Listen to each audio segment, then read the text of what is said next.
태도를 이 시온산이 변함없이 서 있기 때문에 예루살렘에 그 산들에 의해서 보호를 받는 것처럼 얼마나 이스라엘 백성들이 전쟁이 많았습니까?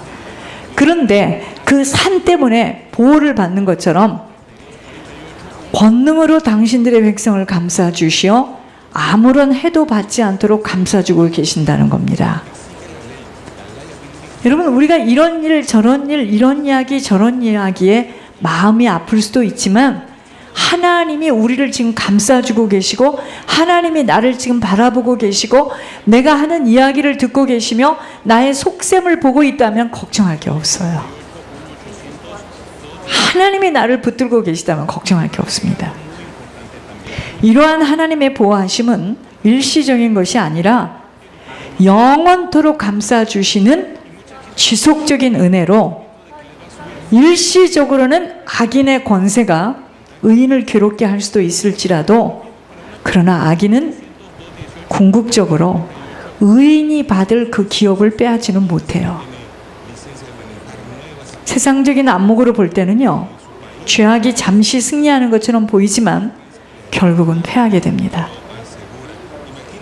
하나님의 자녀가 받는 축복의 선물들을 절대로 악인에게 박탈당하지 않아요. 박탈당할 수 없습니다. 이처럼 하나님께서 악인들에게 의인들을 이기지 못하게 하시는 이유는 의인들이 유혹에 넘어져서 죄를 범하지 않도록 하기 위해서입니다.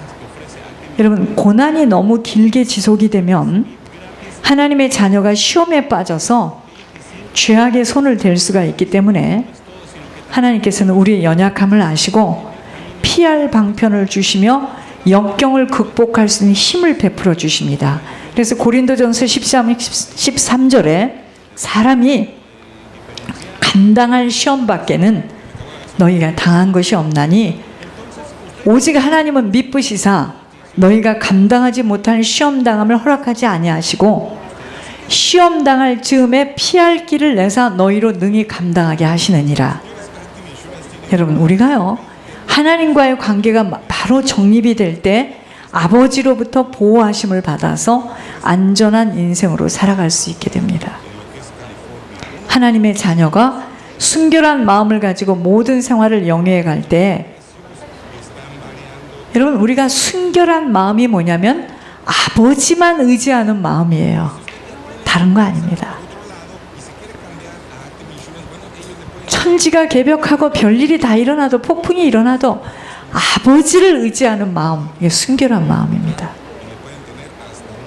마음의 동요를 일으키지 아니하고 아버지를 바라보는 그 순결한 마음을 갖고 있을 때 지속적인 확신이 와요. 그리고 하나님은 그러한 자를 계속 도우십니다.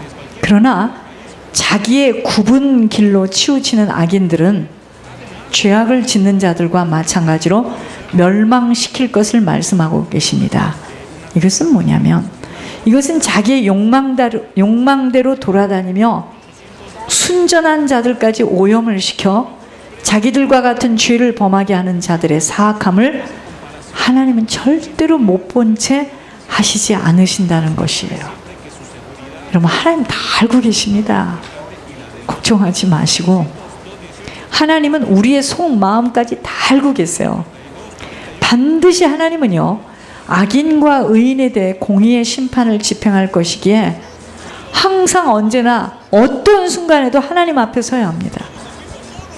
이스라엘에게는요 평강이 있을 것이라고 말씀하심이 바로 하나님은 자기 백성인 이스라엘 백성에게 넘치는 복을 주시겠다는 겁니다.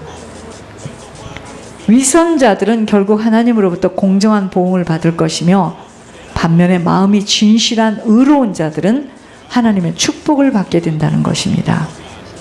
오늘 우리가 이 본문을 통해서 하나님께 대한 신뢰함으로 인해 안전함이 얼마나 견고한 것인가를 알게 하십니다. 여러분, 우리가 하나님을 신뢰할 때 안전한 거예요. 문제는 지금 하나님을 신뢰하지 못하기 때문에 막 휘청거리는 겁니다. 하나님의 신실하신 보호하심은 성도가 어떤 환경 속에서도 역경을 성공적으로 극복할 수 있는 원동력이 되고 불평을 감사로 전환할 수 있는 능력의 원천이 됩니다. 여러분, 하나님의 힘의 이 본질은 외적인 것에 있지 않아요. 이 하나님이 주시는 이 힘을 받게 되면 내적으로 강건하고 튼튼하고, 이상하죠? 어려우면 오면 올수록 더 사람이 더 강건해집니다. 침착해지고. 우리들에게 그래서 구할 힘은 하나님으로부터 오는, 하나님을 의지함으로부터 오는 그 힘을 얻어야 합니다. 이 힘은 평상시에 갖추고 있어야 돼요. 좋을 때는, 날씨가 따뜻할 때는 몰라요. 그러나 비가 오면 지붕이 새는 곳에는 물이 다 흐르게 되어 있습니다. 여호와를 의지하는 자는 시온산이 요동치 아니하고 영원히 있음 같도다라고 하심대로, 시온산이 요동치 않음은 터가 든든하기 때문인 것처럼 여호와를 의뢰하는 자들은 그처럼 든든한 삶의 터를 얻게 되는 것입니다. 여러분, 반석 위에다 집을 짓는 자가 어떠한 자냐면요, 복음을 실천하는 자입니다. 그런데 이런 집은 창수가 나고 바람이 들이쳐도 끄떡이지 않습니다. 다윗도 터가 무너지면 의인이 무엇을 하랴고, 그리고 그는 여호와를 항상 내 앞에 모시며 그가 나의 오른쪽에 계심으로 내가 흔들리지 아니하리로다. 그러므로 항상 언제나 어떤 상황에서도 하나님을 굳게 의뢰하여 만세 반석 같은 터 위에 우리들의 남은 생을 세워야 할 것입니다. 산들이 예루살렘을 두름과 같이 여호와께서 그의 백성을 지금부터 영원까지 두루시리로다. 오늘 본문 2절에 전쟁터에서요, 여러분, 전쟁터에서 산이 있으면 어떻게 되죠? 그 산 속에 숨잖아요. 그 요새가 되는 것입니다. 그런 장소에는요, 적들이 침범할 수 없기 때문이에요. 그러므로 우리들의 인생에 하나님이 만들어주신 요새 안에서 살면서 주님의 보호하심을 받고 살아야 합니다. 아람의 군대가 엘리사를 잡기 위해서 도단성을 둘러쌌을 때 어떡하죠? 엘리사는 자기 수종자에게 산 위에 가득한 불말과 불병거들을 보여줘요. 그렇죠? 막 사람들이 덜덜 떠니까 두말할 것 없이 그것은 엘리사를 지키는 청군들이었어요. 그것은 또 우리를 지키는 하나님의 팔이기도 하십니다. 하나님을 의뢰하는 자는 하나님의 전격적인 의뢰를 받게 되어 있어요.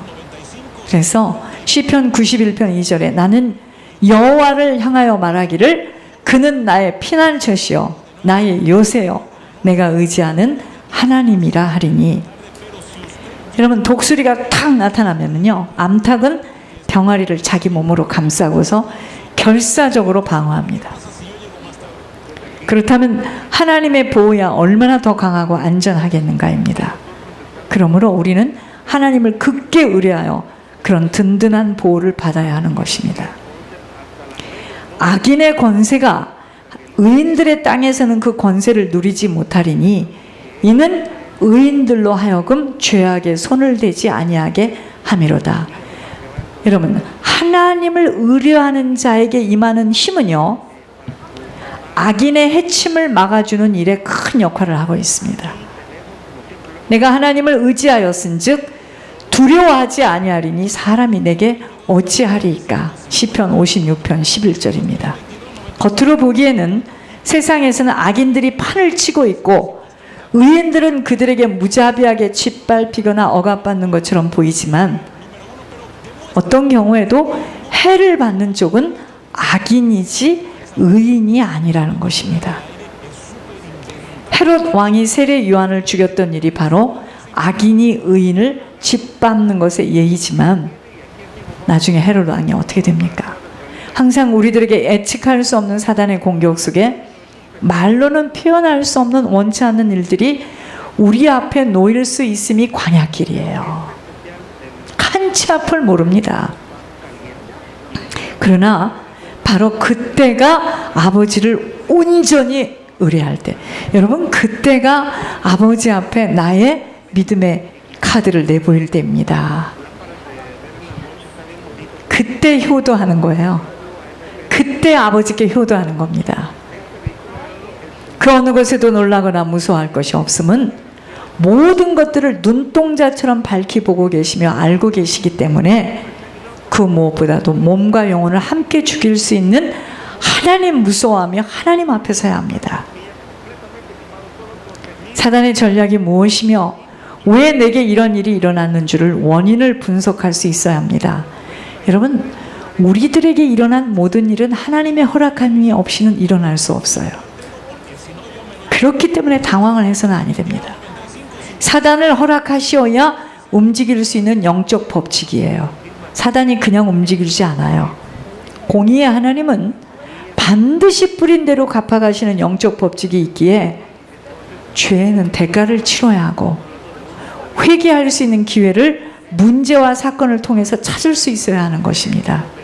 우리에게는요, 담대함과 강건함으로 오직 하나님을 신뢰함 속에서 그 어느 것에도 흔들려서는 아니 됩니다.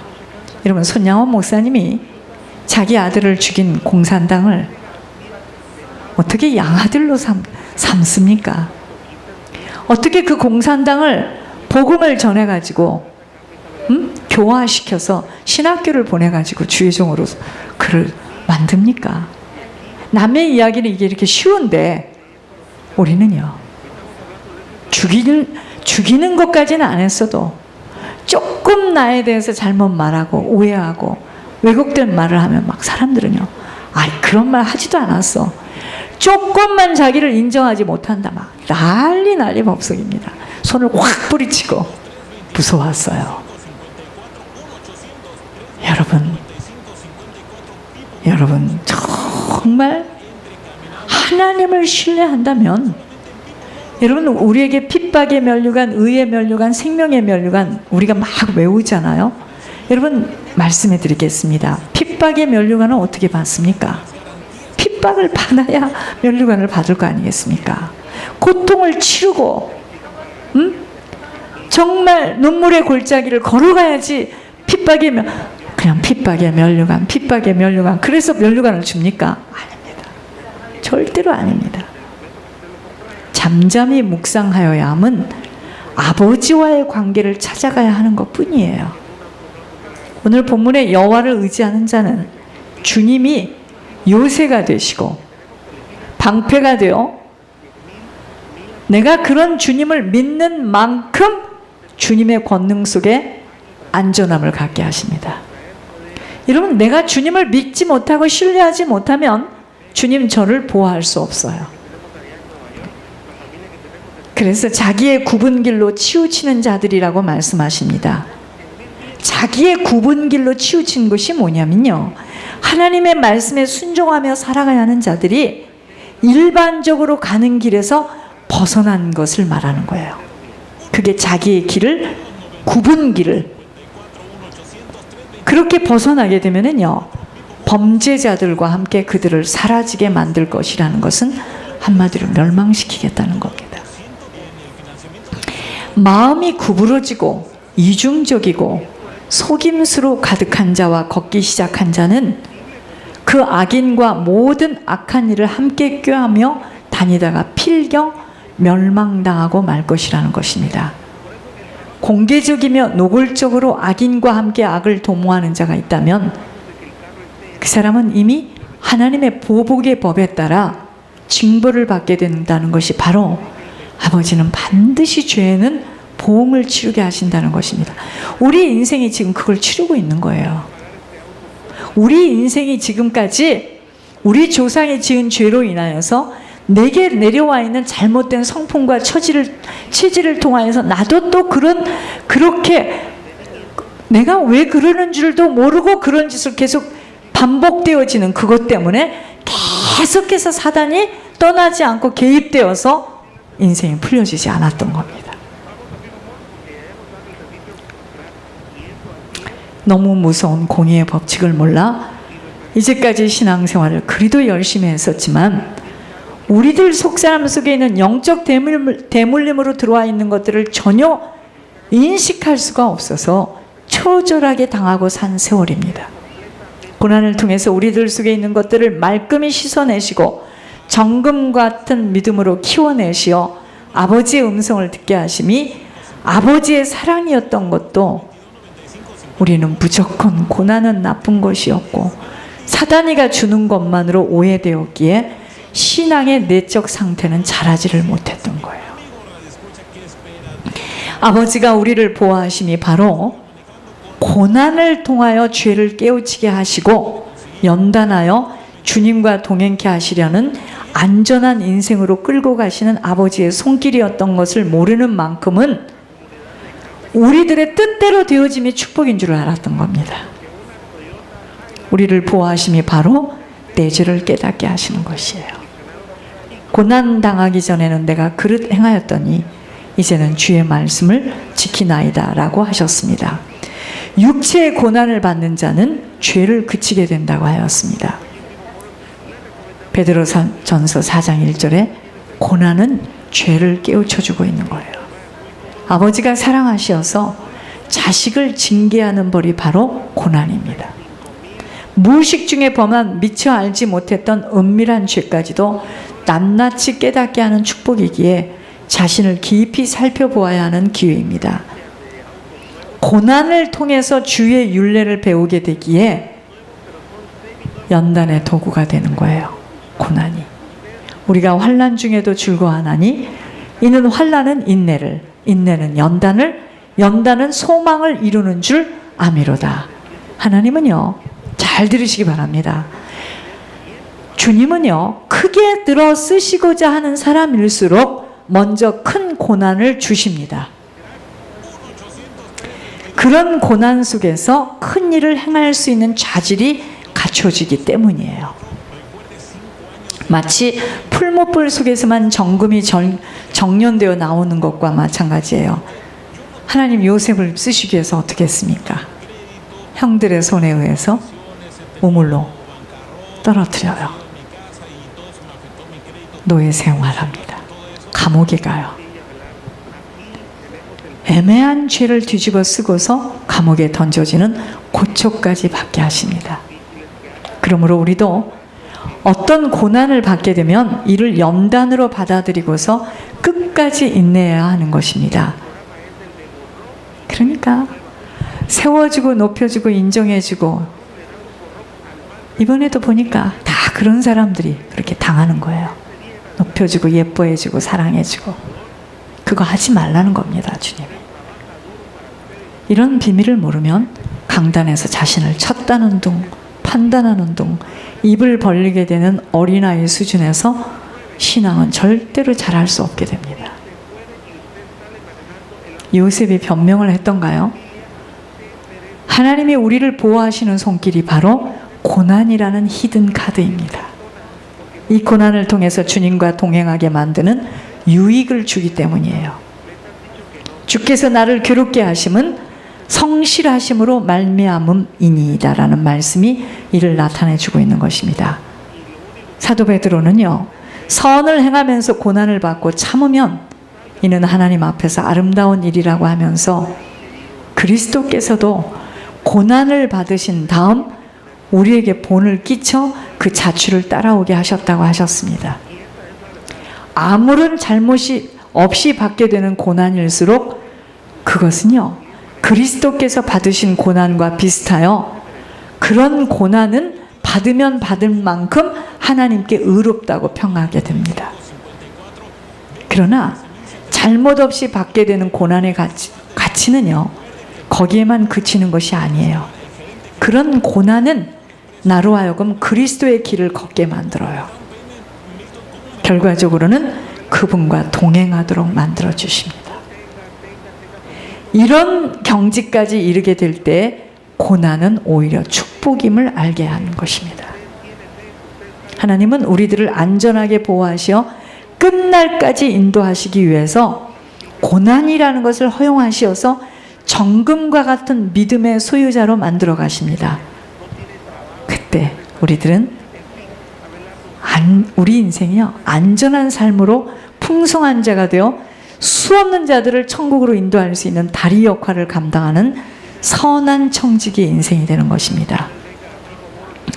여러분, 어떠한 순간에도 하나님의 약속을 꼭 붙들고 담대하며 요동치 않는 강건함이 있어야 합니다. 여러분, 보이는 환경과 사건을 바라보며 흔들린다면 하나님을 신뢰할 수 없는 만큼이에요. 다시 높뱀이신 주님 바라봐야 합니다. 지금 우리가 살아가고 있는 시대는 사단이 기승을 부려요. 정말 너무나 기막히게 미혹하기에 사람들은 쉽게 미끄러지고 말아요. 하나님은 축복을 앞에 두고 사단에게 끌려가고 있다고 하셨습니다.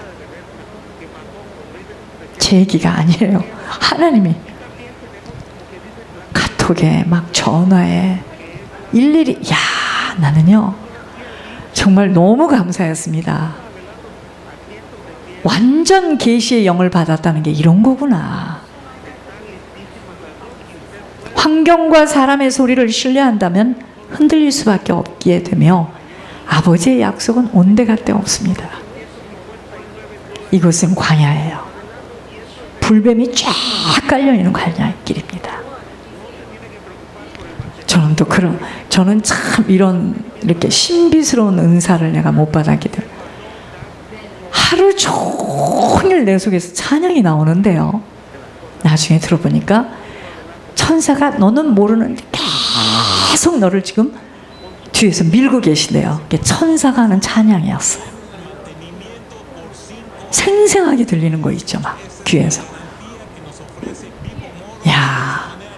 언제 어떻게 사단이 어떤 모습으로 미혹할지는 그 누구도 장담할 수 없어요. 그래서 오직 한번 주님만으로 붙들리며 묶여야 합니다. 순간에 낚아채어서 끌고 가는 사단이 있기에 함부로 입을 열어 고백해서는 아니 됩니다. 정말 정신을 차려야 할 때입니다.